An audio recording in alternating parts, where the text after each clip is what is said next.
Abra sua Bíblia, por favor, no livro de João, capítulo 14, versículo 1 ao 6. João 14, capítulo 14, versículo 1 até o 6, por favor.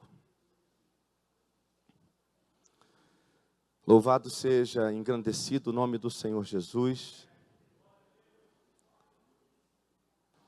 Todos acharam? Não se turbe o vosso coração. Credes em Deus, credes também em mim. Na casa de meu pai há muitas moradas.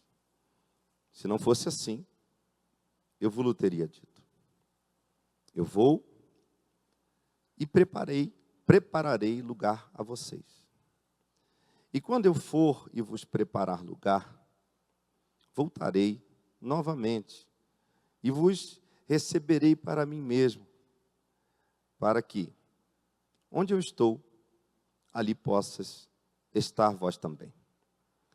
E para onde eu vou, vós sabeis, e o caminho vós conheceis. E disse-lhe Tomé: Senhor, nós não sabemos para onde vais, e como nós podemos conhecer o caminho? E disse-lhe Jesus: Eu sou o caminho, a verdade e a vida. Nenhum homem vai ao Pai, senão por mim. Senhor Deus, aqui estamos para ouvir a voz do Senhor. Engrandeceremos, enalteceremos e glorificaremos o teu nome neste lugar até o final deste culto e após aqui. Fala conosco, fique conosco, amigo Espírito Santo, faça a obra que está determinada a ser feita neste lugar, porque o Senhor tem liberdade em nosso meio, mente, mas principalmente em nossos corações. Amém? Tomai os vossos assentos, por gentileza. Queridos, nós estamos diante de um texto muito forte, como o pastor presidente Francisco disse, um texto que para mim é um dos mais fortes que existe na Bíblia, porque através de Jesus e pela pessoa de Jesus, somente através dele e por ele, iremos conseguir chegar a lugares e alcançar lugares de vitória. Eu, como vocês sabem, juntamente também com a minha esposa e família, pastor Lindomar sempre em viagem com a sua esposa, família, pastor Francisco também, para tantos lugares na Europa. E nessa última viagem que eu fiz, confesso a vocês que lugares que nós passamos são maravilhosíssimos. Lugares que nós estivemos, eu jamais imaginei poder estar contemplando, visto que eu saí de dentro de uma favela do Rio de Janeiro, sem perspectiva nenhuma de nada na minha vida. Mas eu também quero dizer que, diante disso tudo que nós vemos, presenciamos, participamos, eu descobri e tenho essa convicção que não existe lugar melhor de estar. Não existe lugar mais agradável, mais lindo, mais abençoado que em Cristo Jesus. E nós estamos vivendo um tempo, creio que dos piores que a terra já viveu. Preste, por favor, atenção. Não deixe nada lhe distrair, porque eu tenho certeza que Deus vai fazer algo na sua vida aqui neste lugar. Era a festa de Páscoa, queridos. Este capítulo e versículos que lemos era num dia de festa de Páscoa. Uma das maiores festas de Israel. E Jesus sabia o que logo iria lhe acontecer. E Cristo, então, após participar e estar com uma multidão ao seu lado, buscando por aquilo que ele podia fazer, alguns por aquilo que ele era, ele decide, então, chamar os seus discípulos no cenáculo à parte e trazer os seus discípulos para ele. Porque Jesus sabia o que haveria de acontecer. E os tempos, desde aquela época, já eram muito difíceis. Já desde aquela época via-se o que se vê nos dias de hoje. Apostasia, a frieza espiritual, a dor daquele que persevera, o cansaço daquele que está nesse campo de jornada. E enfim, Jesus sabia que o que haveria de acontecer seria ruim. E também sabia que o que haveria de acontecer iria trazer grandes problemas aos seus discípulos que ficariam aqui. Por isso que agora ele junta os seus discípulos, despede-se da multidão, afasta-se da multidão, da festa da Páscoa, chama os seus discípulos e começa a sentar com ele na mesa, mostrando para eles o caminho que eles haveriam de seguir, as atitudes que eles deveriam ter, os comportamentos. Jesus agora começa a se preocupar com os discípulos, porque sabia que estava chegando a hora de ser entregue e aos sacerdotes e aos doutores e às autoridades lhe entregaria para que se cumprisse a palavra. E Jesus, a Bíblia diz que ele estava completamente angustiado, e você vê isso em João capítulo 12, versículo 27. Você também vê isso em João capítulo 13, versículo 21. Ele agora começa a retratar aos seus discípulos aquilo que haveria de acontecer. Ele agora começa a dizer aos seus discípulos aquilo que estava prestes a acontecer. Hoje não é diferente. Claro que nós temos hoje a pessoa do Espírito Santo em nosso meio, guiando-nos, conduzindo-nos, nos incentivando, direcionando a nossa mente, o nosso coração e logo com certeza o nosso corpo a mover-se, a fazer a obra, a anunciar o Evangelho, avisando que a vinda do Mestre, a vinda do Senhor Jesus está breve, como foi louvado aqui pelos queridos e amados irmãos. E nesse momento Jesus, ele chama e coloca na mesa a tristeza que ele tinha, mas a maior parte da história que ele conta e das direções que ele dá é sobre aquilo que haveria de acontecer. Aquele dia foi um dia terrível para Jesus, porque foi o dia que ele revelou na mesa quem iria o trair. Foi o dia também que ele revela para o seu amigo Pedro, seu discípulo amigo Pedro, seu discípulo companheiro, aquele forte Pedro, que abraçava todas as causas com ele, aquele que disse para ele que estaria com ele até a prisão e até a morte, se fosse preciso. Ele revela para esse mesmo que afirmou todas essas coisas, iria lhe negar. Jesus também, os discípulos estavam muito afoitos, eles estavam brigando neste dia, quem seria o maior no reino dos céus? Quem haveria de ser o maior no reino dos céus? E Jesus, com a sua simplicidade, mansidão e humildade, o Evangelho de Cristo, ele, o Verbo, encarnado, dá uma das maiores lições que um ser humano pode dar na mesa. Chama os seus discípulos, quebra aquela briga de quem seria o maior no reino dos céus, coloca uma toalha nos seus ombros, cinge os ombros, coloca uma toalha nos ombros, pega assim uma bacia, coloca água e começa a enxugar os pés, e lavar os pés, enxugar os pés dos seus discípulos.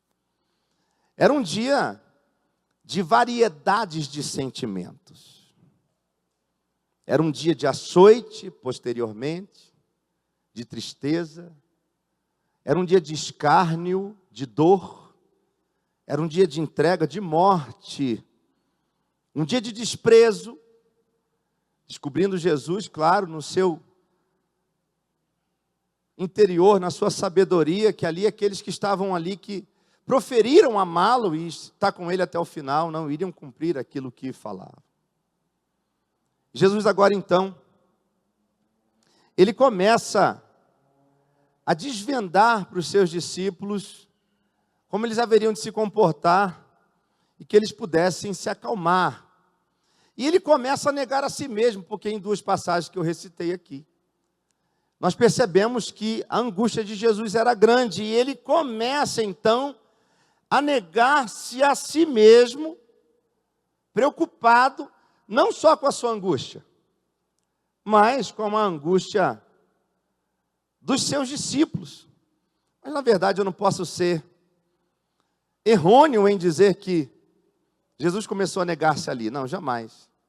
Porque em Filipenses, capítulo 2, versículos 7 e 8, diz: fez-se sem reputação, tomando-se de forma de servo, fazendo-se semelhante aos homens, e achando na forma de homem, humilhou-se a si mesmo, mesmo sendo obediente, e obediente à morte de cruz. Na verdade, Jesus aqui nessa mesa, ele não começa a se negar, ele nega-se lá, ao lado do Pai, dizendo: eu vou deixar tudo isso aqui, vou descer lá embaixo, vou fazer aquilo que deve ser feito, porque existe um mundo para ser salvo.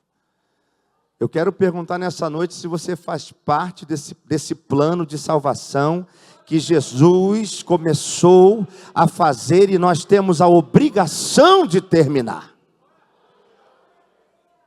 Glória a Deus.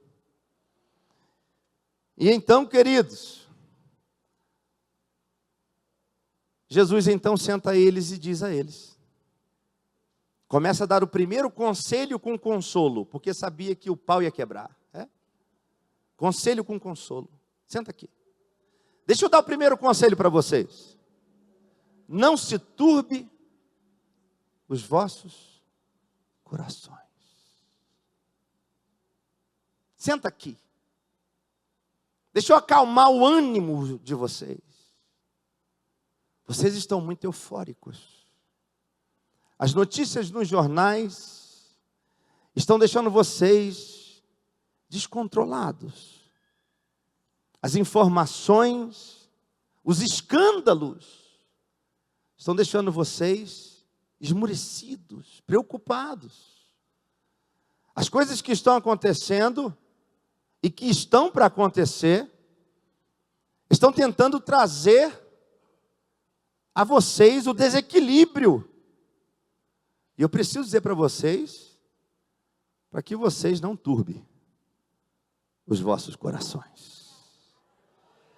E o primeiro conselho que eu trago para essa igreja viva, amada, abençoada e cheia de Deus, é independente de tudo que estiver acontecendo ao seu redor, independente do que estiver acontecendo na sua casa, independente do que estiver acontecendo na sua família, independente do que esteja acontecendo nesta igreja ou na sua igreja, independente do que esteja acontecendo nesta nação, independente do que esteja acontecendo na Europa, ei, Jesus disse: não turbeis os vossos corações.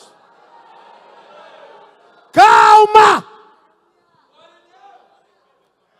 Xarabasto que amparaia na gastúria. Bedegianta arabiasto comante que bedega nagaço que menegai. Não turbeis os vossos corações. Acalmai os vossos corações. Não se desespereis.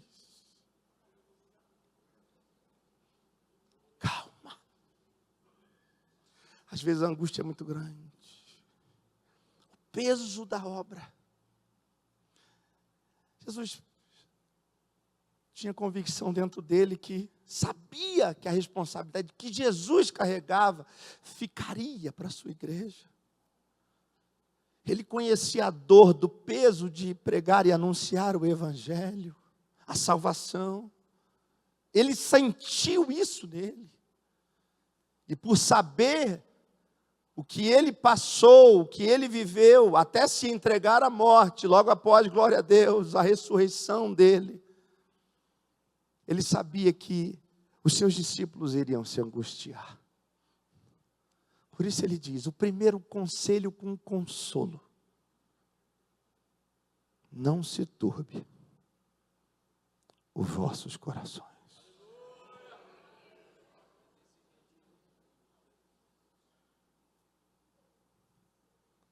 Eu nunca vi tantas situações que apareceram e têm aparecendo no meio da igreja, tantos ataques, lutas, guerras, aflições. Às vezes a angústia é tão grande que o ar não entra no pulmão. Você puxa, ele não entra, ele fica na metade assim, ó. Levante a sua mão, por favor. Você que está angustiado. Você que está triste. Desesperado. Foi abandonado. Decepcionado. Está decepcionado. Jesus está trazendo nessa noite uma palavra de consolo com conforto, dizendo: não turbeis os vossos corações.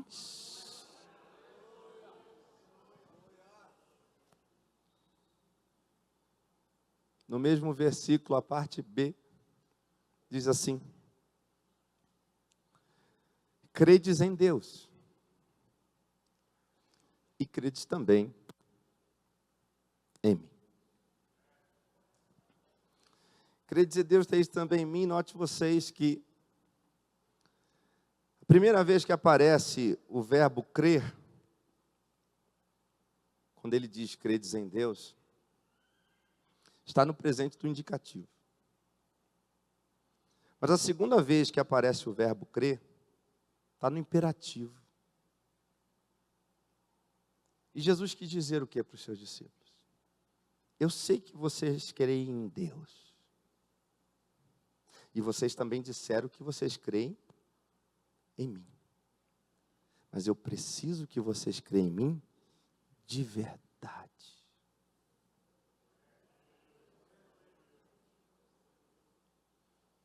Louvado seja Deus, porque creem em Deus.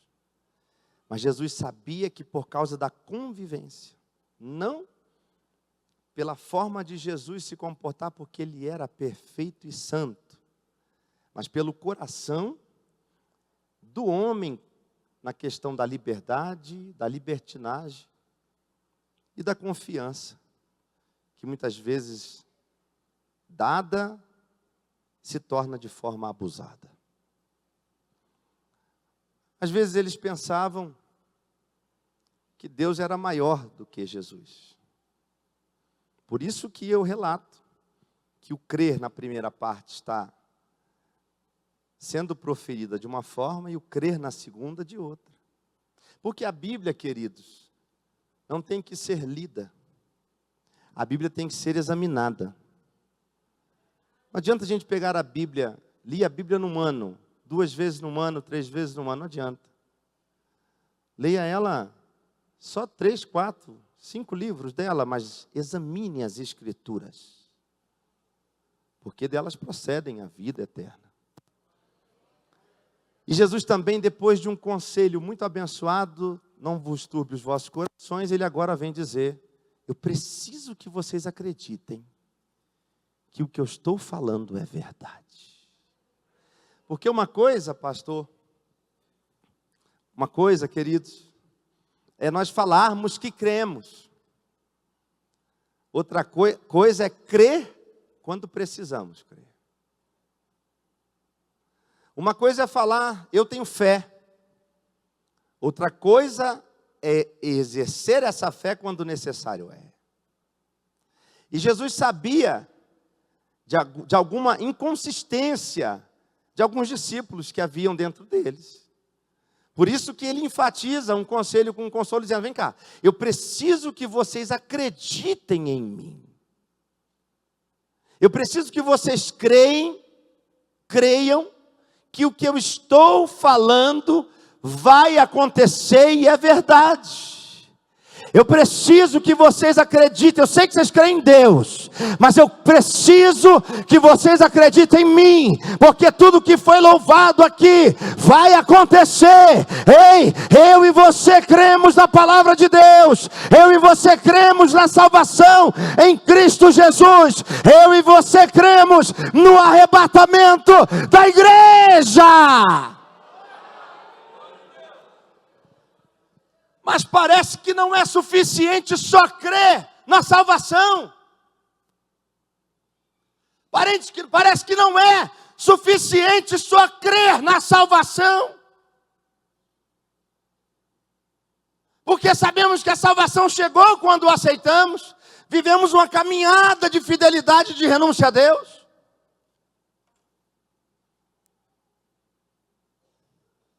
Mas até quando nós iremos esperar essa salvação de forma completa? A essência, o ápice dessa salvação que pregamos, que anunciamos, que proferimos, que cremos dentro de nós, que trazemos isso como uma primícia na nossa vida. A coisa mais importante das nossas vidas é a salvação. Estivemos lá em Paris, Torre Eiffel, vai para todo lugar, Torre de Pisa, para todos os lados. Isso é lixo na presença daquele que pode todas as coisas. Ei, não tem lugar melhor neste lugar, ou em Deus no céu, que está no centro da vontade de Deus. Tudo lixo. Lixo. Lá as ruas serão de ouro, aleluia. Oh, aleluia. A Bíblia diz que o fundamento, os muros, a fundação dos muros eram de pedras preciosas. Sabe o que isso quer dizer? Ei, quem, irmão, vai construir alguma coisa sendo fundação? Ninguém vê, ninguém olha, ninguém contempla, está enterrado. Ei, a fundação são os princípios e o conhecimento da palavra. Por que está enterrado? Guardei a tua palavra no meu coração, para não pecar contra ti, ó Deus. Camanasto, levanta a tua mão para adorar. Levanta, porque Ele já tomou conta deste lugar, e eu tenho certeza que grandes obras Ele vai fazer.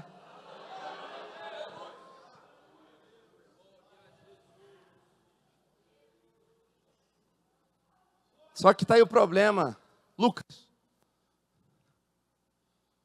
Virei seu fã. Tem um problema muito grande, Lucas. Enquanto ele não vem, o que a gente faz? Enquanto ele não volta, o que nós fazemos?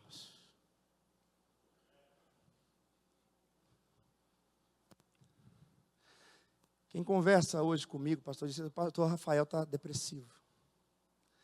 É porque para mim nada tem sentido a não ser a presença. Você está num lugar, fala: mãe, o lugar mais abençoado, mais maravilhoso é Cristo Jesus. Me respondam vocês. O que fazemos nós? Cremos na salvação. Piamente. Estamos aqui por isso. Senão eu não estava aqui. Mas e o que fazer até isso acontecer? 1 Coríntios 13:10. Paulo dá um conselho. Eu vim carregado de conselhos de Deus nessa noite para este lugar. Quando, porém, vier o que é perfeito, o que é imperfeito desaparecerá. Pegou? O que fazer enquanto a salvação não chega? Quando Paulo fala sobre isso, a gente vai a uma atmosfera talvez dos dons. É maravilhoso.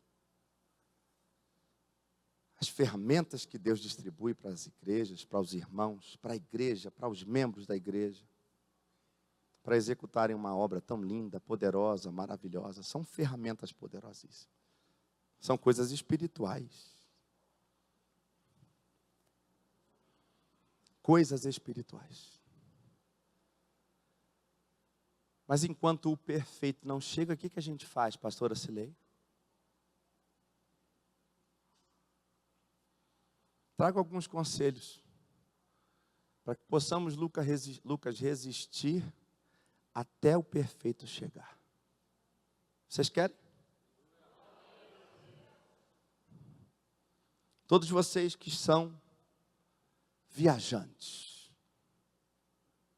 missionários,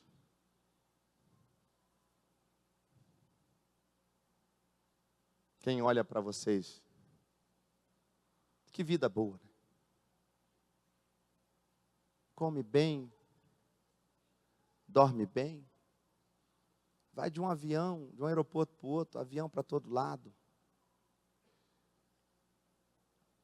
Queridos, eu fiquei 2 meses na Europa. Pastora Vilcilene, não tem coisa melhor que a nossa cama.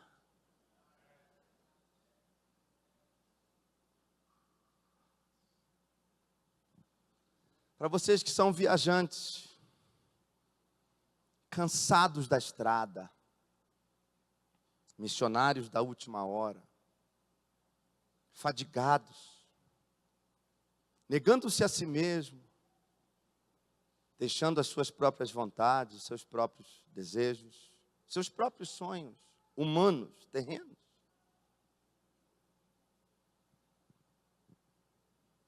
Para vocês que enviaram os vossos familiares, parentes, filhos, filhas, para o campo missionário, de um lado para o outro, num país como aquele na França, todo lugar que vai é Buda. Imagem do Buda, da deusa Buda. Pregar o evangelho num lugar como esse não é como pregar o evangelho num lugar como estamos. Vocês sabem bem disso. É muito fácil pregar o evangelho aqui no Brasil. Mas infelizmente, é muito difícil alcançar as pessoas pelo evangelho de Jesus nesses países onde a Filadélfia está. Mas eu digo para esses que estão na estrada, viajando, andando de um lado para o outro, quem nos vê aqui sorrindo, diz que está tudo bem. Quem nos vê num congresso como esse, sentado aqui, louvando a Deus, levantando as mãos e adorando ao Senhor, aquele homem, aquela mulher está cheia do Espírito Santo de Deus. Eu tenho uma palavra de consolo para você que está cansado. Eu tenho uma palavra de consolo para você que anda de um lado para o outro pregando o evangelho, que tem compromisso até mesmo na igreja, que faz a obra de Deus.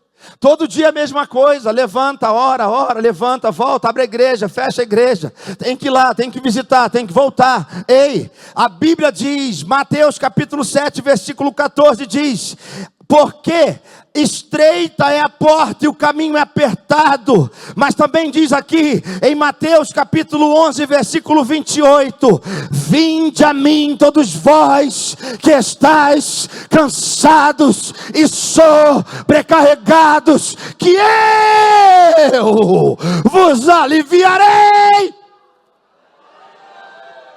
Se está cansado, levanta a mão, pode ser sincero nessa noite.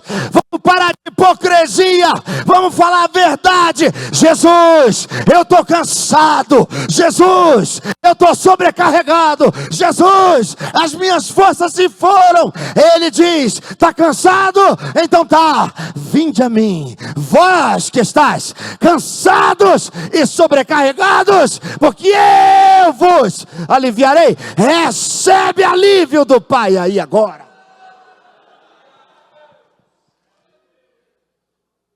Aleluia.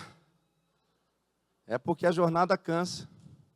Há um amigo pastor que está no trecho, está no ramo, que diz assim: o Evangelho de Cristo é como colher rosas em meio a espinhos.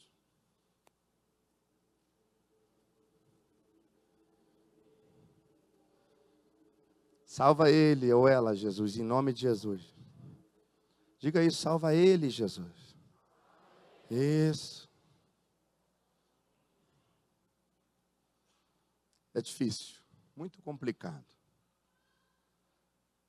Às vezes o telefone toca: pastor, me ajuda. E você está doidinho para poder receber uma ajuda. O dia que você acorda e fala assim: eu não quero ver a cara de ninguém. Aí você abre a janela da casa, está aquele tanto de gente na porta. E Jesus abre a porta. O dia que você não quer falar com ninguém, é quando Deus te usa para falar com multidões.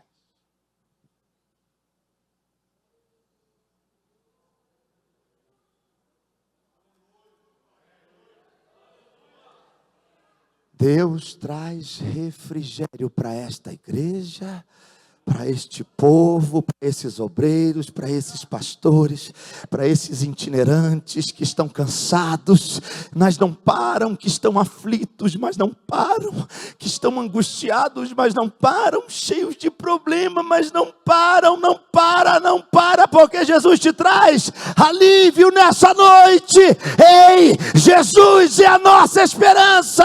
Eu sou o caminho, eu sou o único caminho, eu sou a verdade, eu sou a vida. Recebe vida nessa noite, em nome de Jesus.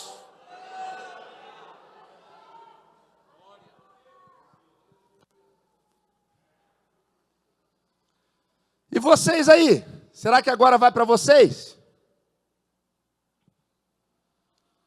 Que se encontram com o espírito abatido, humilhados, tristes,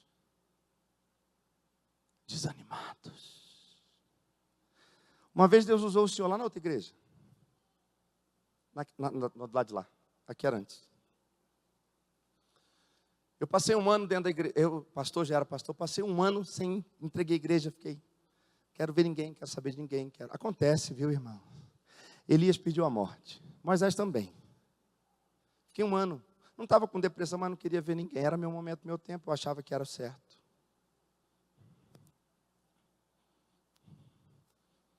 Achava que eu estava correto.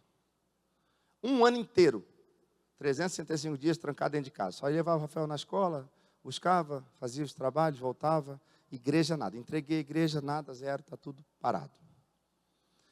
E um dia senti vontade de vir visitar a igreja do pastor Lindomar aqui na Vila Formosa. Aqui do lado de cá, na rua.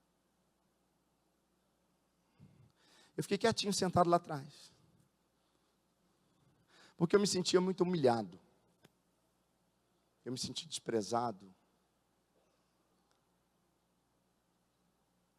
Você quer entender o ser humano? Eu aprendi isso. Como pastor, precisa aprender. Eu não posso olhar para ele. Eu tenho que olhar para a alma dele. Às vezes as pessoas são assim porque são feridas no passado. Traumas lá atrás. Situações que viveram. E eu não entendia isso na época. E fui traído, fui largado, fui abandonado, fui. E o pastor estava ministrando sobre Moisés, falando sobre Moisés e pregando sobre Moisés. E depois o pastor foi falar sobre Noé. E ele disse assim: Noé salvou a sua família. Louvado seja Deus por isso. E você já salvou tantas almas. Você não pode agora desistir. Eu me sentia tão humilhado naquela época. Passei muita necessidade. Vivia de cesta básica. Roupa que as pessoas me davam. E era uma dor muito grande que eu sentia. Mas o homem que conhece a presença de Deus, ele pode até ficar sem ir. Mas o coração dele fica queimando para lá. E o pastor disse assim, Lindomar, finalizando já o culto, disse, tem aqui uma pessoa que deixou o seu ministério, parou o seu ministério, estagnou o seu ministério, não tem mais desejo de fazer a obra, e Deus te chamou. E a minha barriga começou a doer, demais. Falei, meu Deus, e agora? Como é que faz? Bem agora, mas não era dor de barriga. Era o próprio Espírito. Falei, pronto, começou. A gente é meio assim. E ele falou assim, ó, se você não vier aqui, eu vou te apontar. Falei, ah, tá. Uhum. Agora pronto, agora ele virou ciclope agora. Eu falei, eu não vou levantar. E eu sei que sua barriga está doendo aí, você não está aguentando. E eu falei, agora que acabou com tudo mesmo. Falei, mas não vou levantar não. Eu estava muito mal.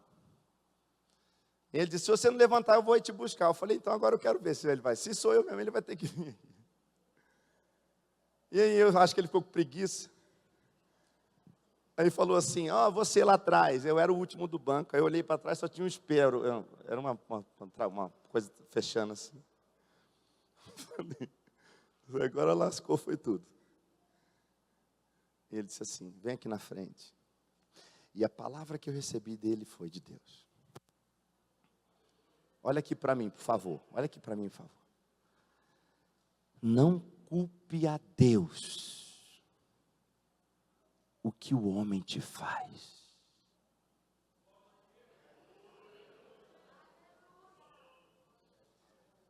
Deus não tem nada a ver com as atitudes dos homens. Deus não tem nada a ver com o comportamento dos homens. Você não pode atrapalhar uma obra tão maravilhosa por causa de um comportamento de um homem. Você não pode atrapalhar um projeto maravilhosíssimo por causa da atitude de uma mulher. Você não pode estagnar, desanimar por causa da atitude de alguém. Deus não erra. Deus não tem nada a ver com isso.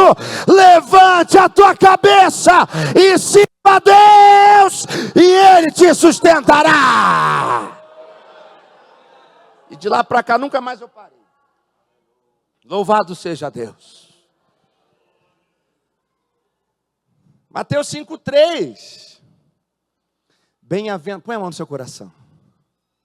Bem-aventurado são os pobres de espírito, porque eles herdarão o reino dos céus. Está sendo humilhado? Dá um glória aí, dá um glória aí, dá um glória aí.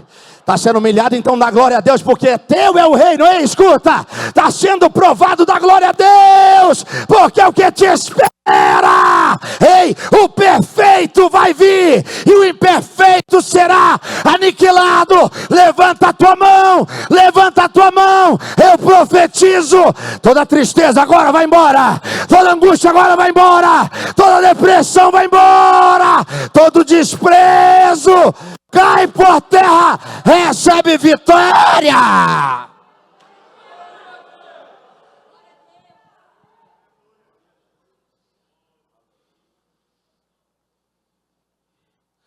E vocês aí, agora será que é para mim, pastor?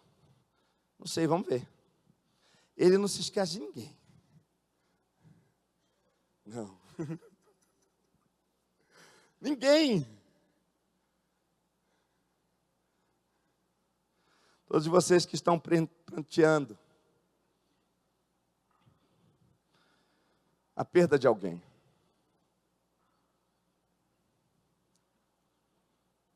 até que o perfeito venha, como é que nós fazemos? Estou dando conselhos. Como suportar a dor de uma perda?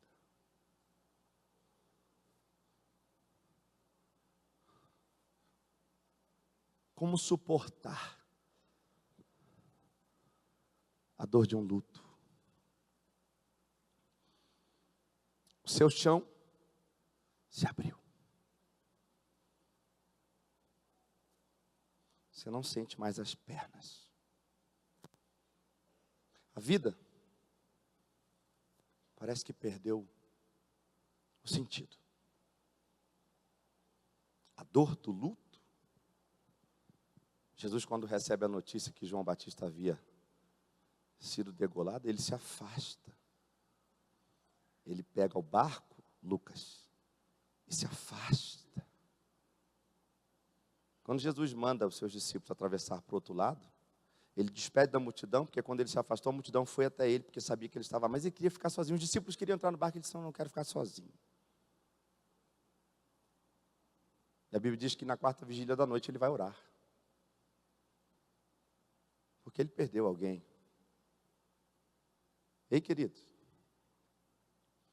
nós não somos de ferro, não.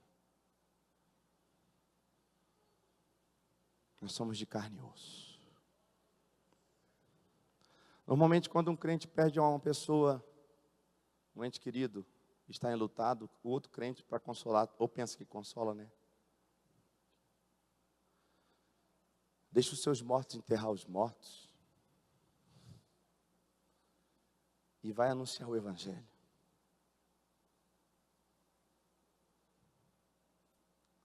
Precisamos aprender a respeitar a dor dos nossos irmãos.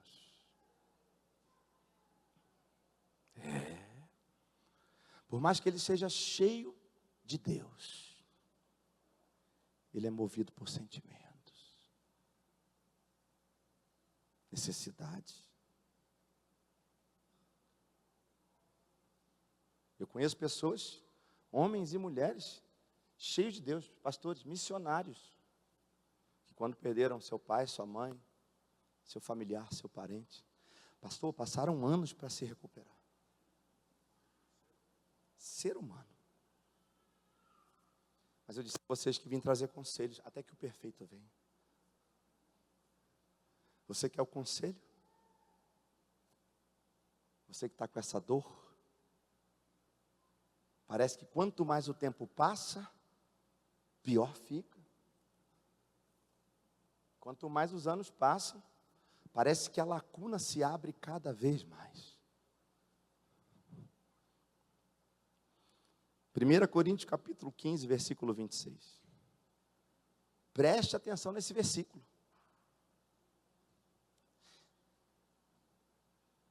E o último inimigo que será destruído será a morte. Eu vou repetir para você entender de novo, direito. Ele tem poder. A morte, claro, Deus é que dá a vida e tira a vida. Mas o inimigo, a Bíblia que declara que ele é o inimigo, o último a ser eliminado será a morte. E onde não tem morte, tem vida. Até que o perfeito chegue,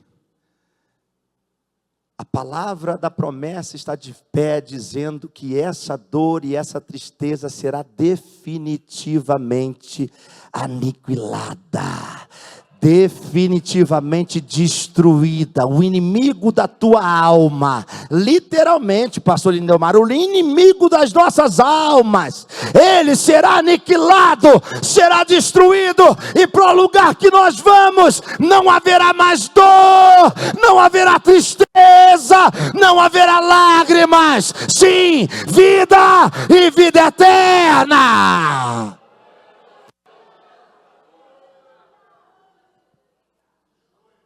Aleluia. Oh, aleluia, aleluia. Aleluia. Todos vocês que estão agora, é para você que está cansado diante da incansável luta ao ponto de desistir contra a impiedade, tanto a vinda de dentro como de dentro para fora, que deseja ardentemente por tempo de justiça. Nunca se viu tanta injustiça como se vê nessas últimas horas. Essas horas que nós vivemos, que são as últimas, o errado é certo, o certo é errado.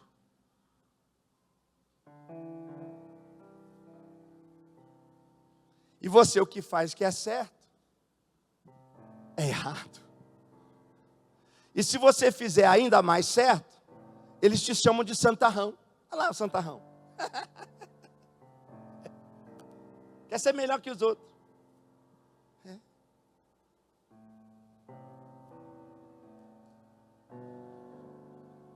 Nós olhamos para as notícias, irmãos. Que desespero dá. Por isso que eu não gosto de ver essas coisas. A pastora Valéria vive falando, e ela está certa. Você tem que ver as notícias. Você tem que ver os jornais. Você tem que... Eu sei. Mas eu me angustio demais. Porque nenhum justo se contenta com injustiça. E para piorar, Mateus, a injustiça hoje, ela não acontece somente fora dos templos, mas dentro deles. E às vezes a gente para perguntar, Senhor, o Senhor não está vendo?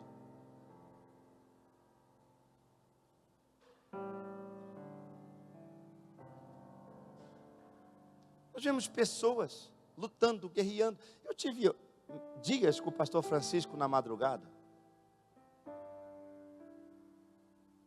Ouvi esse homem clamar por nome de um tanto de gente que eu nunca nem vi, nem conheço na minha vida. E se a gente for sentar com ele agora e perguntar se ele está sendo talvez injuriado, castigado, injustiçado e tanto de outra coisa?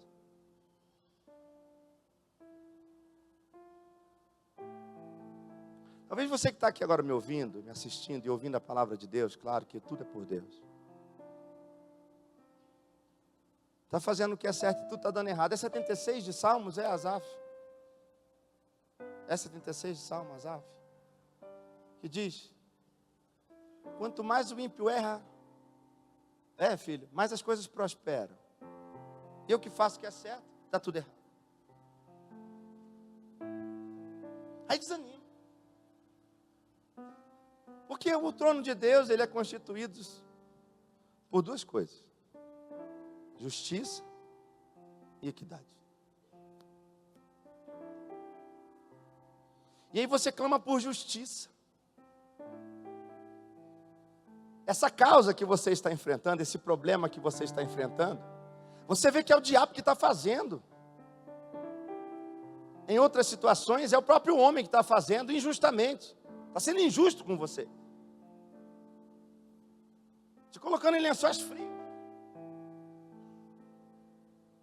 Quantas causas temos na justiça? Quantas causas tem na justiça? De sermos acusados por algo que não fizemos. Jesus passou por isso. E o que fazer enquanto o perfeito não chega?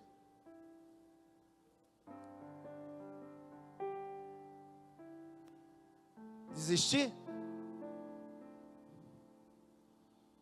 Enquanto o perfeito não vem, como é que o justo fica? O que luta por justiça, o que clama por justiça, o que clama pelo que é certo. Eu sou imperfeito. Perfeito não veio. Sou falho, sou ser humano. Mas pelo poder da palavra tento me tornar. Caminho para chegar lá. Não é fácil, irmão.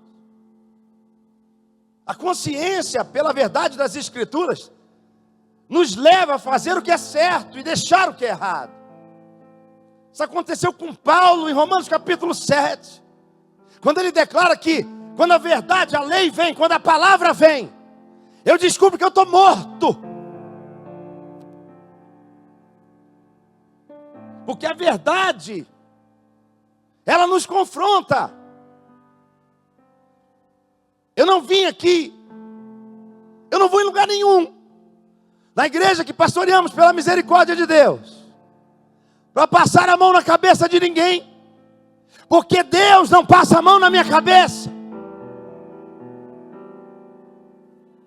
Eu vim aqui trazer uma palavra de vitória para a sua vida. Eu vim aqui trazer palavra de consolo e de conforto para você nessa noite. Ei, levanta a tua mão, você que tem sede por justiça, porque a palavra do Senhor diz, aleluia, bem-aventurados são aqueles que têm fome e sede de justiça, porque eles serão consolados.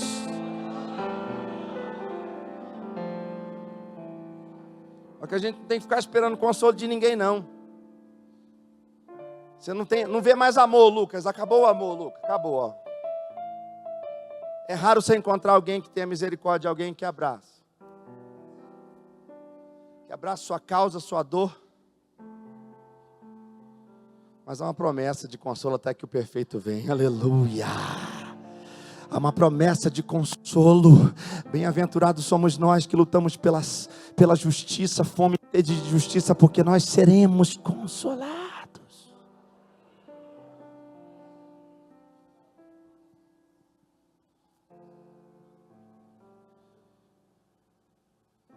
E você talvez, será que agora é para você?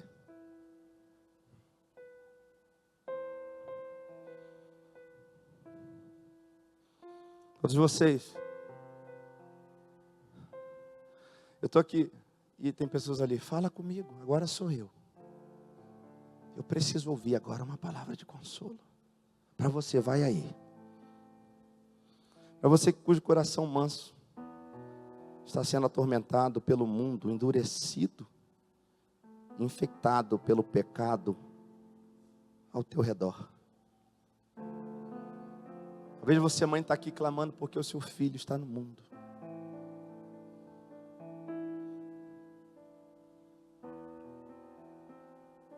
Talvez você que pai está gemendo porque seu filho não está contigo. Você olha para a igreja, a porta da igreja, fica esperando ele, ela entrar, dizendo, será hoje, Jesus. O mundo abraça. Pastor, preciso falar isso porque o Espírito queima o meu coração para falar. Não são todas, claro, porque existe ainda aquela que é redimida, lavada pelo sangue de Jesus. Mas eu ouvi de uma jovem de Anápolis, dizendo assim, queria muito que a igreja me acolhesse como o mundo me acolhe. Foi, depende do seu ponto de vista. Tudo depende do ponto de vista. Pastor, eu tenho recebido mais amor no mundo do que dentro da igreja. Eu falei, me explique isso direito, minha filha. Você olha para a igreja, pastor, para os líderes, olha para os irmãos, para as irmãs. Você entra e sai na igreja como se você não fosse ninguém. Você não recebe um abraço, você não recebe um olá, você não recebe um... Como aqui nós recebemos na entrada desta igreja. Eu fiquei, tanta gente, quase que eu não cheguei aqui no altar. 1, 2, 3, 4. Espera aí, irmão, já chega. Mas é maravilhoso isso.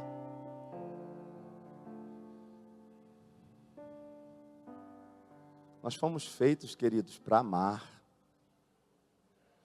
Julgar é só Deus. Fomos feitos para aconselhar, baseado na palavra que é o que eu estou fazendo aqui hoje.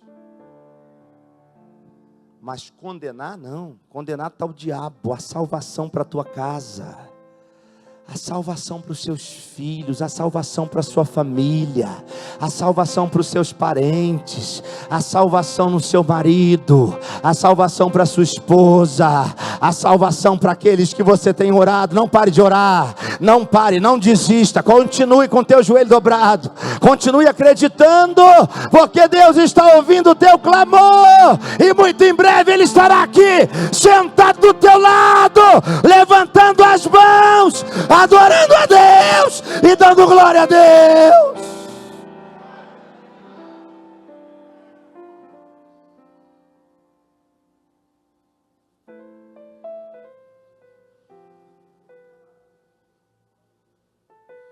Mateus 5,8, bem-aventurados são os puros de coração, porque eles verão a Deus.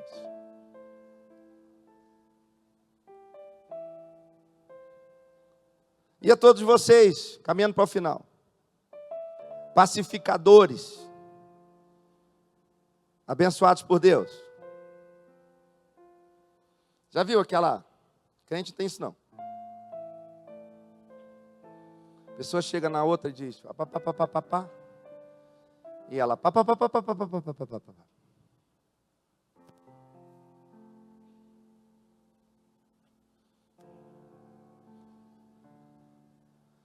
Ele pega assim, até uma lenha, ele pega assim o fósforo, o isqueiro, a coisa já está feia, aí fica pior. Um espírito de contenda miserável.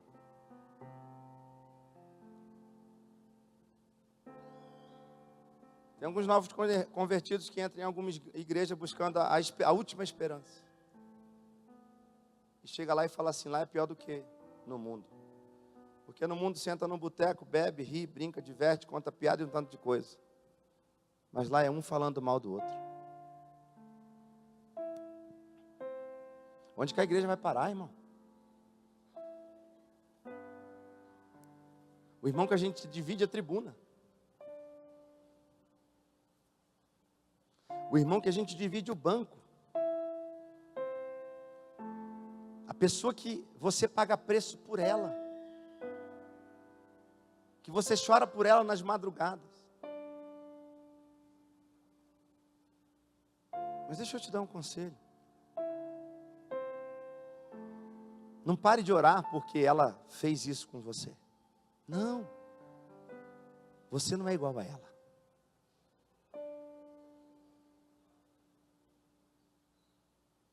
Não perca a sua essência por causa dos outros. Não. Nós temos a nossa essência, nós temos a nossa identidade.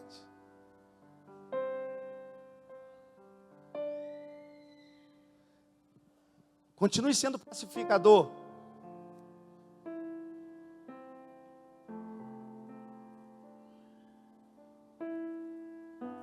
Mateus 5,9, bem-aventurados são os pacificadores, porque eles serão chamados filhos de Deus.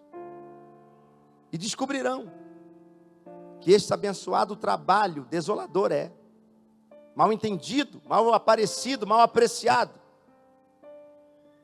O dia da perfeição, da reconciliação, está vindo por aí. Porque o perfeito está chegando e é o que imperfeito vai ficar. Deus nessa última hora está sacudindo a figueira. Deus nessa última hora está dizendo, esses são meus, esses não. Esses aqui vão subir, esses aqui não vão não. Esse aqui eu escolhi, calma, peraí, aquele ali, deixa eu passar ele na peneira. Deixa eu passar ele na prova. Deixa eu colocar ele na mesa da fofoca para ver se ele se cala, para ver se ele traz pacificação. Deixa eu colocar ele num monte de dinheiro para ver se ele se corrompe. Deixa eu colocar ele no meio de um monte de coisa errada para ver se ele se mistura. Ei, prepare-se, igreja. Jesus está voltando para buscar a sua igreja.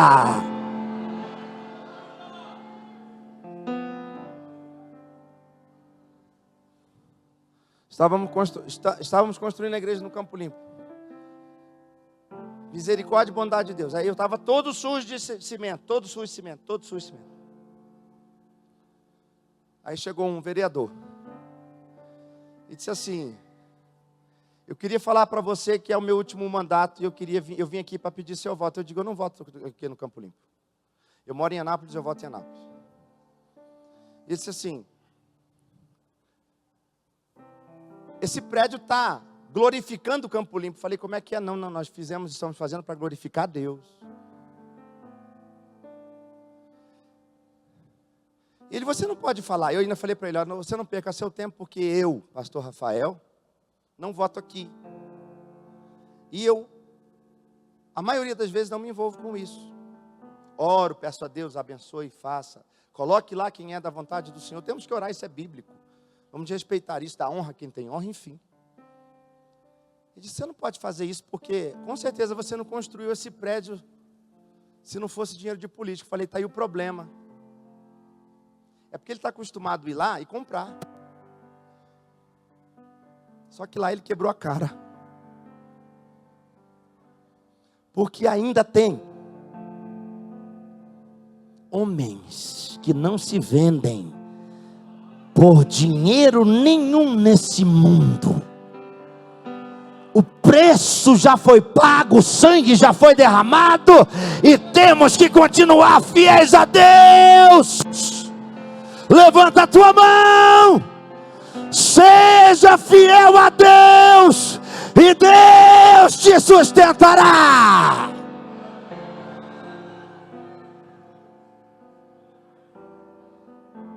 Caminhando para o final. E ainda falar sobre o caminho, sobre a verdade e a vida, mas não vai dar tempo.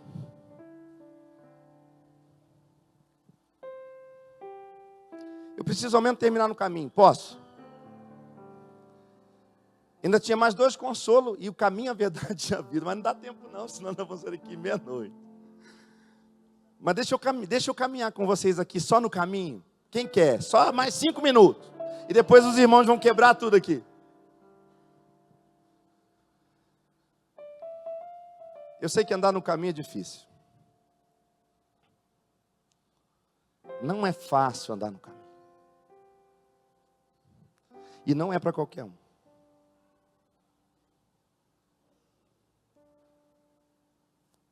Jesus, ele disse, Lucas capítulo 9, versículo 23. Aquele que quiser me seguir o caminho, no caminho, tem 2 coisas que precisa fazer. Negar a si mesmo. E estou terminando. Eu estava passando gel no meu cabelo. A Rebeca chegava. Dá para perceber. A Rebeca chegou no banheiro e disse, papai. Rebequinha está ali, ó. Ela disse que é a ovelha do pastor Lindomar. Ela disse que é a ovelha do pastor Lindomar. Papai, eu acabei de ver um filme na televisão. Ela está ali, ela pode dizer a verdade. Que Abraão pegou Isaac, levou para o monte e entregou ele lá. Rebeca tem 6 anos de idade. Levanta a mão, Rebeca. Glória a Deus, olha lá. E eu fiquei olhando para ela e passando gel. Agora olha para mim, papai, porque quando eu converso com as pessoas, com os obreiros, com os irmãos, eu falei, olha aqui para mim. Ela aprendeu, olha aqui para mim, papai. Eu falei, pode falar, filho. Se Deus pedisse eu para o Senhor,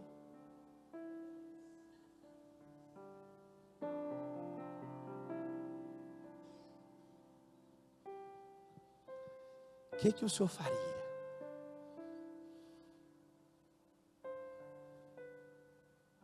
Uma coisa é a gente falar assim, eu faria. Aí eu fui lá no cenário. Aí eu desconversei. Eu sou sincero, pastor. Eu não posso ficar mentindo aqui, nem um carinho. Rebeca, vai lá ver seus vídeos, Rebeca. Pai, o senhor não me respondeu.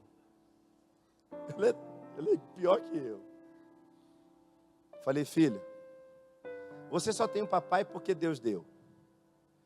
E eu só tenho você porque Deus me deu. Então você não existiria se não fosse Deus. Eu não teria você se não fosse Deus. E você não me teria se não fosse Deus. Eu entregaria você. Mas você entendeu, Rebeca? Ela, entendi. Para andar no caminho. Todos os dias, pastor Francisco, nós temos que negar a nós mesmos.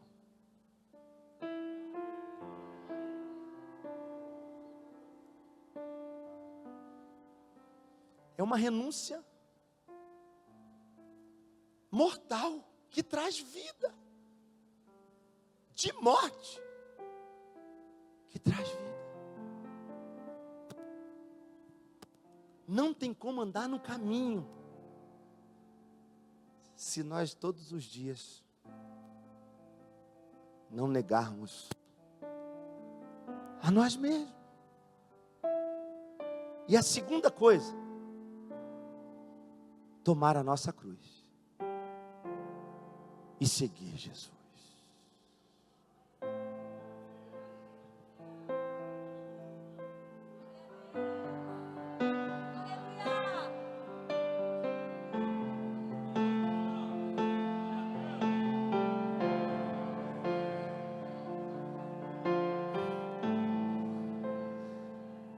Negue-se a si mesmo, todos os dias, se for preciso.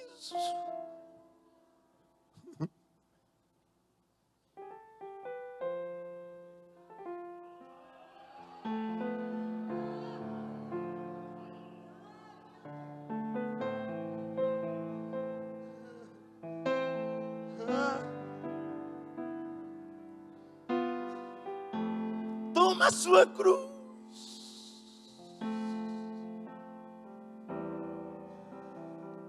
Pastor, mas ela é pesada demais. Não tem problema não.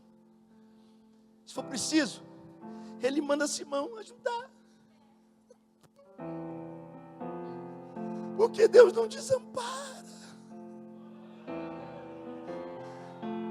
Coloque-se de pé nessa noite.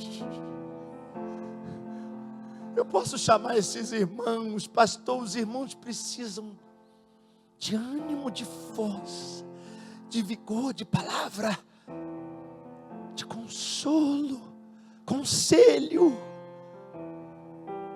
Nós já tivemos tudo isso aqui, mas nessa noite agora, você será abraçado pelo Espírito Santo. Você será alcançado pelo abraço do Espírito Santo. Talvez para a próxima vez eu digo vocês agora, mas é porque deixei 3 para trás. Mas você sabe o que você passa. Você sabe a sua dor, o que você sente, o que você sofre, o peso que você carrega. Eu quero te chamar aqui na frente. Posso, pastor Lindomar? Por favor. Não saia daqui. É completo, ele disse. Só falta o abraço do Espírito Santo. Queria convidar os amigos queridos para completar essa obra.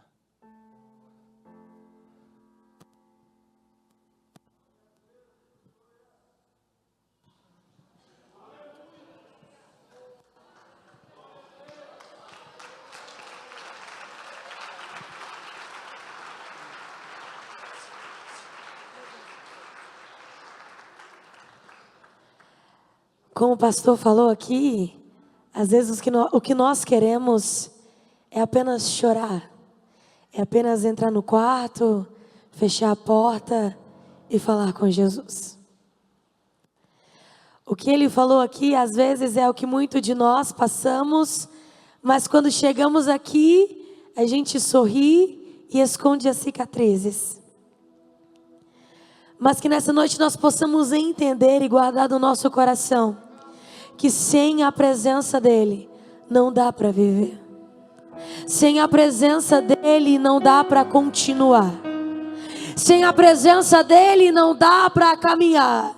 E enquanto estamos procurando muitos caminhos, Jesus está dizendo: eu sou o caminho. Enquanto estamos procurando muita verdade nesse mundo, ele está dizendo: ei, eu sou a verdade, eu sou a vida. Feche seus olhos nessa noite.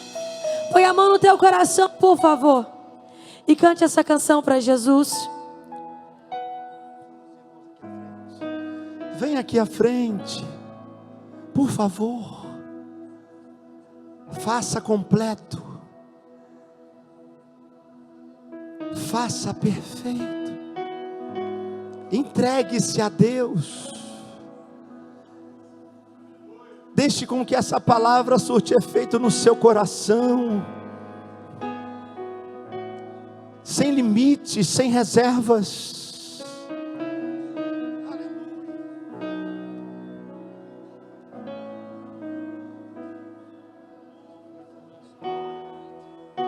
Entre no quarto, feche a porta. Chegou a hora de falar com Deus. Dobre o joelho joelhos, sinta a presença que toma todo esse lugar. Sinta essa presença que invade. Sinta a glória de Deus. Oh, sinta ela aí. Sinta a glória do Pai. Entenda, não se detenha se as lágrimas rolarem e as batidas do seu coração acelerarem.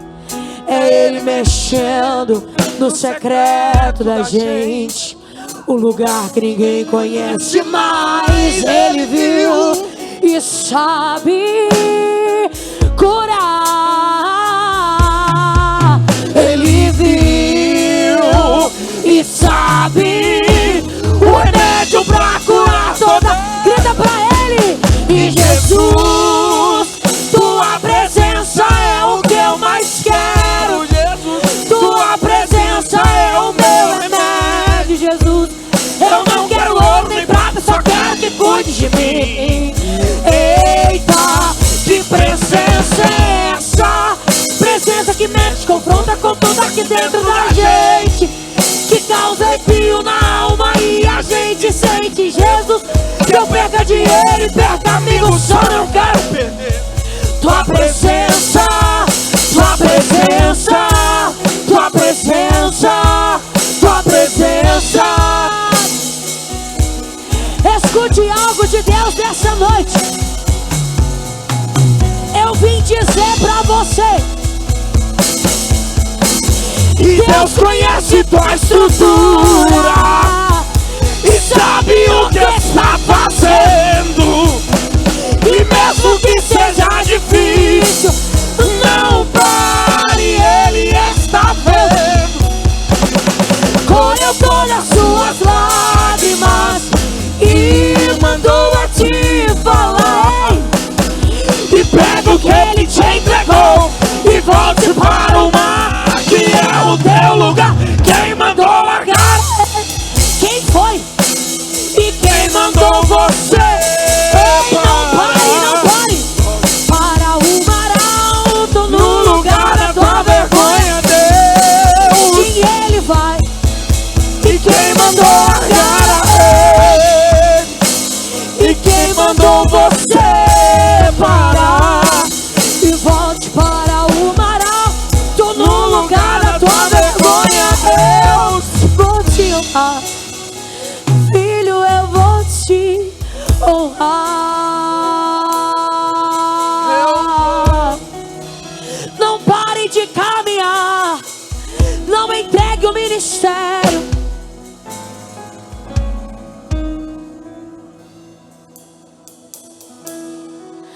Não é hora de parar. Deus contemplou seu caminhar. Ei, eu sei, é difícil prosseguir quando tudo é só pra quem crê. Esse cenário vai mudar, a tua hora chegará. Há um tempo pra tudo. E quem mandou largar a rede? E quem mandou você parar? E volte para o mar alto, no lugar da tua vergonha, Deus vai te honrar. E quem mandou largar a rede? E quem mandou você parar? E volte para o mar alto, no lugar da tua vergonha, volte. E quem mandou largar a rede? E quem mandou você? Volte para o mar alto, no lugar. Filho, eu vou te honrar.